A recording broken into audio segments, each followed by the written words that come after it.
Video के इस भाग में आपका स्वागत दोस्तों। इस वीडियो में हम बात करने वाले हैं दोस्तों बीज, खाद एवं उर्वरक तथा दवाओं के जो लाइसेंस होते हैं वो दोस्तों आप कैसे प्राप्त कर सकते हैं। ठीक है, तो जैसा कि आपको पता होगा दोस्तों कि आपके इस समय खेती में आपको व्यापक तौर पे आपके आसपास में देखेंगे तो खेती किसानी हो रही है, बट इसमें क्या है कि बीज और खाद एवं उर्वरक तथा दवाएँ जो हैं शुद्ध नहीं मिल पाती हैं, जिसकी वजह से बहुत सी फसलें बर्बाद हो जाती हैं।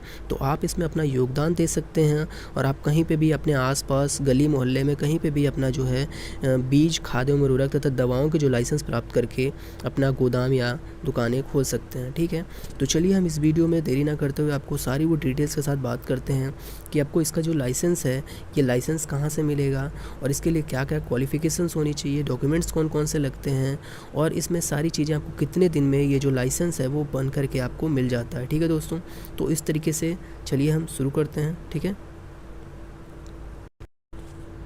बीज, खाद एवं उर्वरक तथा दवाओं के लाइसेंस जो है आपको कैसे प्राप्त करें, तो दोस्तों आपको बता दें कि ये जो है आपके जिला कृषि निदेशालय होता है, वहाँ से जा कर के आपको ये लाइसेंस प्राप्त होगा। ठीक है, तो इसमें सारी और भी डिटेल्स हम धीरे धीरे बताते रहेंगे, तो वीडियो के साथ थोड़ा आप कोऑपरेट करते रहिए। ठीक है, तो जिला कृषि निदेशालय से आपको इस सर्टिफिकेट प्राप्त होगा लाइसेंस का।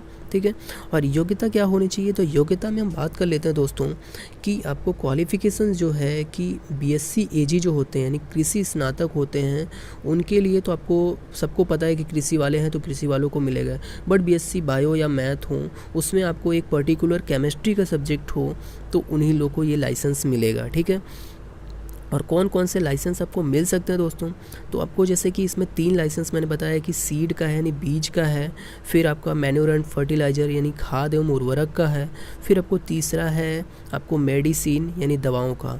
तो ये तीनों लाइसेंस जो हैं बीएससी एजी वालों को और बीएससी साइंस या मैथ हो, आपको उन लोगों को जो केमिस्ट्री जिनका पर्टिकुलर सब्जेक्ट है उन्हीं लोगों को मिल सकता है। ठीक है, और बाकी लोगों को यानी कोई और सब्जेक्ट है बीए बीकॉम तो उनको नहीं मिल सकता। तो इस तरीके से ये योग्यता की बात हो गई। और जो एक दोस्तों बीज का लाइसेंस है इसमें आपको किसी भी क्वालिफ़िकेशन की ज़रूरत नहीं है, यानी आपको कृषि स्नातक या फिर जो भी हैं मतलब बीएससी साइंस है और मैथ हैं इनको मतलब किसी की भी ज़रूरत नहीं है। आप यदि कोई भी आपके पास सिंपल ग्रेजुएशन भी है तो भी आप बीज का लाइसेंस ले सकते हैं। ठीक है, अब हम बात कर लेते हैं कि संबंधित जो डॉक्यूमेंट्स हैं उनकी बातें करते हैं। तो दोस्तों संबंधित डॉक्यूमेंट्स में बहुत सारी चीज़ें हैं, आपको देखते हैं बारी बारी से कौन कौन से डॉक्यूमेंट्स जो हैं आपको वो लगेंगे। तो इस तरीके से आप जो है अपने डॉक्यूमेंट्स सुनिश्चित कर लें। और इसमें आवेदन पत्र है, आप इसका आवेदन पत्र ऑफिशियल साइट से डाउनलोड कर सकते हैं। फिर आपके फ़ोटो लगेंगे। ठीक है, तो आप नया फ़ोटो खिंचवा के रख लें। और आधार कार्ड, पैन कार्ड तथा आपकी जो सर्टिफिकेट की कॉपी है, मतलब आपके जो भी हैं रोल नंबर वगैरह जो भी इसमें आपको इनरोल करने पड़ेंगे, तो ये सारी चीज़ें, सर्टिफिकेट भी आपको लगेगा। तो यानी ये सब चीज़ें आप ले जाके फिर ये फॉर्म कर सकते हैं। अब हम बात करते हैं कि अन्य प्रमाण पत्र में आपको क्या क्या लगेंगे। तो अन्य प्रमाण पत्र में दोस्तों जो आपकी दुकान या गोदाम है जहाँ आप ये डालना चाहते हैं उसका ब्लूप्रिंट, ठीक है, आपको ये नक्शा वहाँ पे लगाना पड़ेगा, तभी जाके आपको है ये चीज़ें मतलब कि लाइसेंस आपका क्लियर हो पाएगा।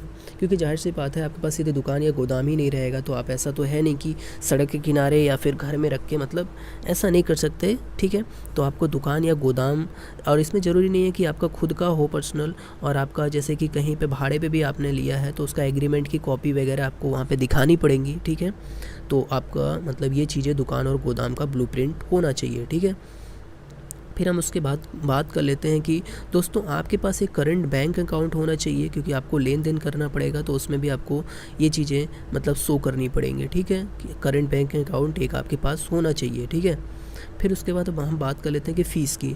तो फ़ीस में बहुत सारी वेरिएशन देखने को मिलेंगी आपको, मतलब अलग अलग स्टेट्स में यदि कहीं आप दूसरी जगह से कर रहे होंगे तो मतलब इधर उधर फ़ीस हो सकती है। तो जो बीज का लाइसेंस है उसके लिए सर्टिफिकेट की जो फ़ीस है वो 1000 रुपये रखी गई है। और हम बात करते हैं खाद एवं उर्वरक की जो लाइसेंस हैं उनके लिए आपकी जो फ़ीस है वो आपकी 1250 रुपये रखी गई है। ठीक है, और आपकी जो दवाओं के लाइसेंस हेतु आपको जो फ़ीस रखी गई है उनकी फ़ीस 1500 रुपये है। ठीक है, तो इस तरीके से ये तीनों की फ़ीस हो गई। और इसके बाद हम बात कर ले तो दोस्तों एक प्रिंसिपल सर्टिफिकेट की। प्रिंसिपल सर्टिफिकेट क्या होता है तो इसके बारे में बात करते हैं हम जिन कंपनियों के आदान आप बेचना चाहते हैं, वो कंपनियां आपको सर्टिफिकेट जारी करती हैं, ठीक है। यानी जिस कंपनी से आप कोई भी उनका प्रोडक्ट लेते हैं, ठीक है, बहुत सारी धान्य वान्य बहुत तमाम कंपनियां हैं, ठीक है। तो आप इनका सीड लेते हैं या फिर कोई फर्टिलाइजर कंपनी है, आप किसी मतलब उर्वरक खाद का या वर्मी कंपोस्ट वगैरह यूज करते हैं किसी कंपनी का, तो वो आपको अपना प्रोडक्ट देती हैं, तो एक प्रिंसिपल सर्टिफिकेट देती हैं आपको, एक तरीके से बेचने का आपको जो लाइसेंस दे रहे हैं। तो मतलब कि उसमें हर एक कंपनी अपना प्रोडक्ट का एक सर्टिफिकेट देगी कि आप ये 4-6 कंपनियों का मतलब प्रिंसिपल सर्टिफिकेट हो सकता है।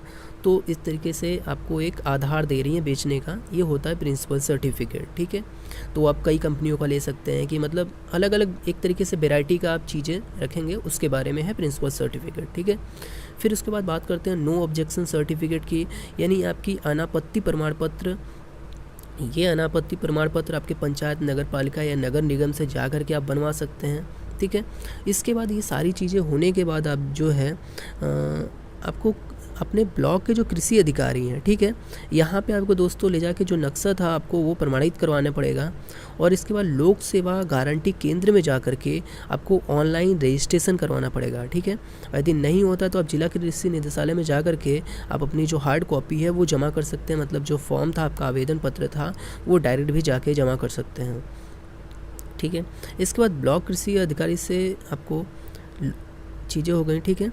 और आपको लाइसेंस कब प्राप्त होता है दोस्तों, इसके बारे में बात करते हैं। तो 28 से 30 दिन में आपका जो लाइसेंस है वो आपको प्राप्त हो जाएगा। फिर उसके बाद आप जो है इस तरीके से आप मतलब अपना जो बीज का और फिर खाद एवं उर्वरक का और फिर उसके बाद जो है आपका दवाओं का कारोबार आप शुरू कर सकते हैं और देश की भागीदारिता में अपना योगदान दे सकते हैं, ठीक है। तो संबंधित कंपनियां आपको अपना जो भी मतलब उनका आदान खरीद सकते हैं वो आप खरीदेंगे और उनके बाद जो आपको एग्रीमेंट होगा वो उस पर साइन करेंगे आप, मतलब एग्रीमेंट उनका पूरा करेंगे। फिर उसके बाद आपको पेमेंट करेंगे, फिर कंपनी वगैरह जो अपना मतलब प्रोडक्ट है वो आपके पास भेजेंगी और आप फिर उसके बाद बेच सकते हैं उनको, ठीक है दोस्तों। तो इस तरीके से आप लाइसेंस प्राप्त कर सकते हैं। और दोस्तों इस वीडियो में इतना ही। Thank you.